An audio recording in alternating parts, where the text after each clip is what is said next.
ইউরোপের কোনো সেনা ইরানের মাটিতে যুদ্ধ করছে না, তেহরানে বোমা বর্ষণ করছে না কোনো যুদ্ধ বিমানও। কিন্তু তা সত্ত্বেও মধ্যপ্রাচ্যের এই ভয়াবহ সংঘাতের সবচেয়ে ভারী বোঝাটি কি দিন শেষে ইউরোপের কাঁধে এসেই পড়বে? আটলান্টিকের ওপারের মিত্রদের এই যুদ্ধের কারণে ইউরোপীয়দের অর্থনীতি, রাজনীতি এবং সমাজ কাঠামো কি দাঁড়িয়েছে এক নজিরবিহীন খাদের কিনারে?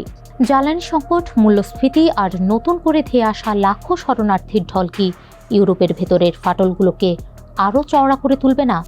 চলুন দেখে নেই হাজার মাইল দূরের এই যুদ্ধে সরাসরি অংশ না নিয়েও কেন ইউরোপকে এর চরম মূল্য চোকাতে হতে পারে। সঙ্গে আছি আমি, বর্ণা দাস।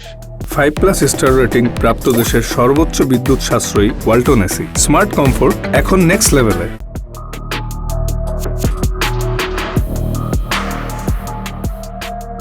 ইরান ইস্যুতে ইউরোপের ভেতরেই এখন চরম বিভাজন দেখা যাচ্ছে।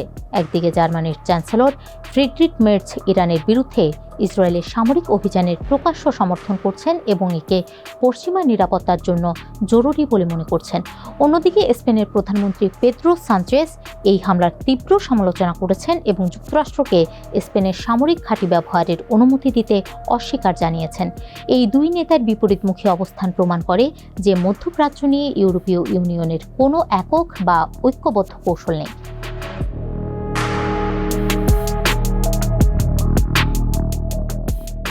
যুদ্ধের সবচেয়ে দ্রুত ও ভয়াবহ প্রভাব পড়তে শুরু করেছে ইউরোপের অর্থনীতিতে।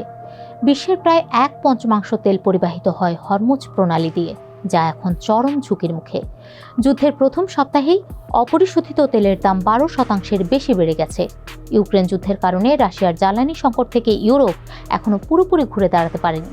জ্বালানির দাম নতুন করে বাড়লে ইউরোপ জুড়ে মূল্যস্ফীতি আবার মাথাচাড়া দিয়ে উঠবে।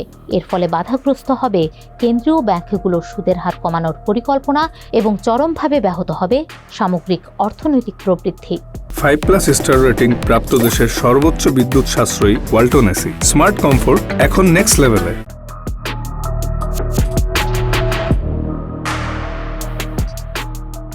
অর্থনীতির চেয়েও বড় রাজনৈতিক ধাক্কাটি আসতে পারে অভিবাসন খাত থেকে।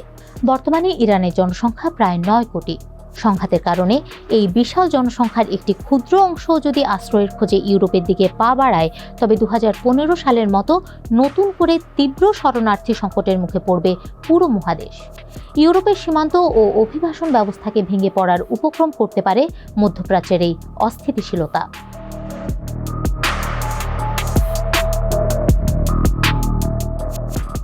শরণার্থী সংকট ইউরোপের রাজনীতিতে সবসময়ই একটি বিস্ফোরক ইস্যু। নতুন করে আশ্রয় প্রার্থীর ঢল নামলে জার্মানির অল্টারনেটিভ ফর জার্মানি, ফ্রান্সের মেরিন লো পেনের আন্দোলন বা ইতালির জাতীয়তাবাদী দলগুলোর মতো কট্টর ডানপন্থী ও জনতুষ্টিবাদী শক্তিগুলো আরও রাজনৈতিক ফায়দা লুটবে।